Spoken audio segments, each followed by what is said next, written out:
23वां स्थापना दिवस मना रहा है डीजीएमएस। मुख्य अतिथि के रूप में कोल इंडिया के चेयरमैन हुए शामिल। भारत की खदानों में कार्यरत मजदूरों की सुरक्षा के मद्देनजर 1895 में ब्रिटिश हुकूमत ने वैधानिक नियम शुरू करने का कदम उठाया। भारतीय खान अधिनियम 1901 के प्रावधानों को लागू करने के लिए हुकूमत ने 7 जनवरी 1902 को खान निरीक्षण ब्यूरो की स्थापना की। उसी वक्त इसका मुख्यालय कोलकाता में हुआ करता था। वर्ष 1904 में इस संगठन का नाम बदलकर खान विभाग कर दिया गया। 1908 में इसका मुख्यालय कोलकाता से धनबाद शिफ्ट किया गया। फिर भारत सरकार ने वर्ष 1967 में इस कार्यालय का नाम खनन विभाग से खान सुरक्षा महानिदेशालय रखा गया। वहीं 7 जनवरी 2024 को खान सुरक्षा महानिदेशालय डीजीएमएस अपनी 122वां वर्ष पूरा कर 123वां वर्ष मना रहा है। वहीं धनबाद मुख्यालय में कई तरह के कार्यक्रम का आयोजन किया गया। कार्यालय को विद्युत सज्जा की गई है। वहीं स्थापना दिवस कार्यक्रम की शुरुआत सदी पुरानी इस संगठन की यात्रा और उपलब्धियों को प्रोजेक्टर पर दिखाया गया। साथ ही कर्मचारी संघ के प्रतिनिधियों ने खानों की सुरक्षा के लिए प्रौद्योगिकी की सहायता से पूरी पारदर्शिता और प्रतिबद्धता के साथ राष्ट्रीय और सेवा करने हेतु भविष्य की चुनौती और आगे की राह पर विवेचन किया। कार्यक्रम में मुख्य अतिथि के रूप में कोल इंडिया के चेयरमैन पीएम प्रसाद मौजूद रहे, जहां उन्होंने खान सुरक्षा एवं भविष्य में खदानों में काम कर रहे मजदूरों की सुरक्षा को लेकर कहा कि कोल इंडिया एवं डीजीएमएस का प्रथम कर्तव्य खानों में नियोजित व्यक्तियों के कल्याण एवं जोखिम तथा खतरों से रहित कार्य दशा स्थापित करना है। डीजीएमएस के निदेशक प्रभात कुमार ने बताया कि डीजीएमएस अपनी इंफ्रास्ट्रक्चर में सालों साल बेहतरी एवं विकास की ओर बढ़ रहा है। हमारे लिए गर्व की बात है कि पुरुष के साथ महिला इंजीनियर भी आगे आ रही हैं और रेस्क्यू ट्रेनिंग लेकर बेहतरीन प्रदर्शन फील्ड में दिखा रही हैं। बेशक आज महिला हर क्षेत्र में बेहतर प्रदर्शन कर रही है और वे अगर आगे आकर कार्य करना चाहती है तो डीजीएमएस उनका पूर्ण रूप से सहयोग करेगी। My best wishes to team DGMS and ये एसोसिएशन, इनके साथ हम लोग करीबन, मैं एज ए व्यक्तिगत फ्रॉम कॉलेज में तो हम लोग 4 साल तो नहीं बोल पाएंगे, 84 से मैं जुड़ा हूँ।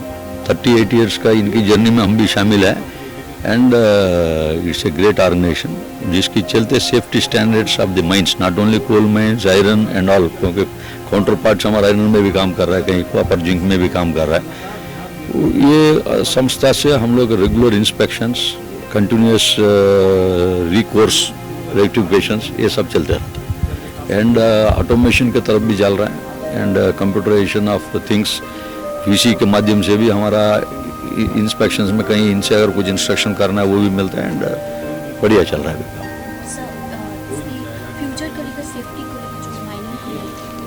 देखिए, सेफ्टी एक every day affair, every minute affair.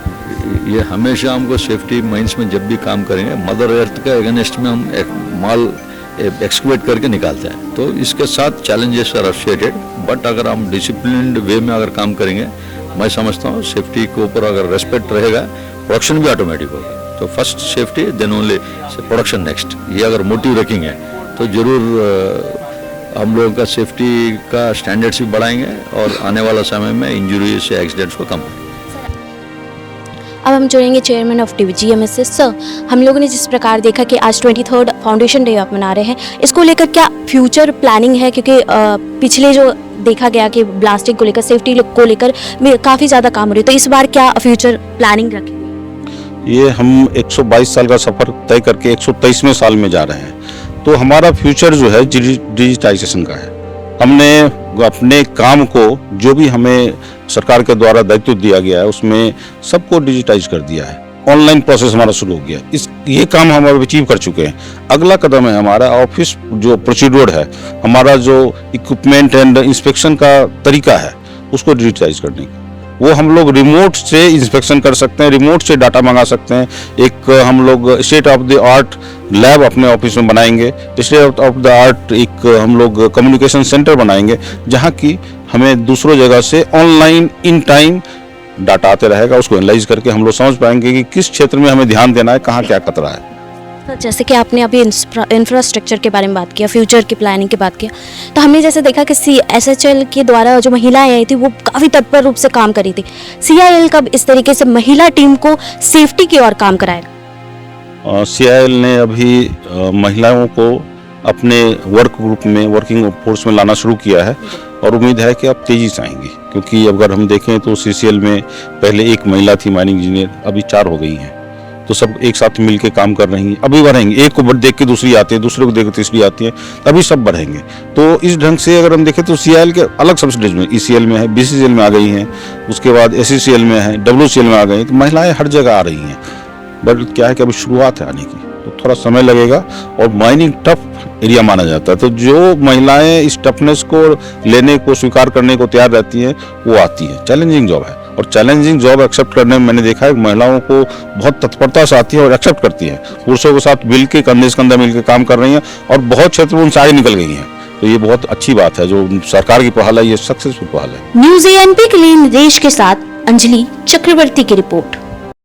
Ashrafi cancer institute सभी सुविधाओं से परिपूर्ण कैंसर चिकित्सा का एकमात्र विश्वसनीय प्रतिष्ठान अब धनबाद में। एक ही छत के नीचे सभी प्रकार का इलाज, जैसे अत्याधुनिक रेडियोथेरेपी मशीन, साथ में पेट स्कैन, मेमोग्राफी और अन्य सभी प्रकार की जांच की सुविधाएं उपलब्ध। वही तरीका, वही इलाज, अब अशरफी कैंसर इंस्टीट्यूट धनबाद में।